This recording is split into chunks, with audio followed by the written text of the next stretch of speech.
এই শহরে এত মানুষ, তবুও মানুষ কেন মানুষের অভাবে মরে? মানুষ কেন মানুষের অভাবে ছটফট করে?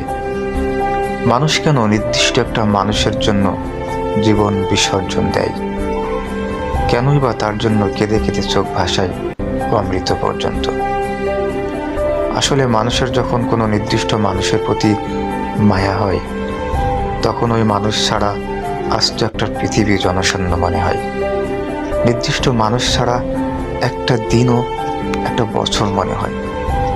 কারণ যাকে মন ভালোবাসে, একবার আপন ভাবে, তার অভাবটা আর কাউকে দিয়ে কখনো পূরণ করা হয় না।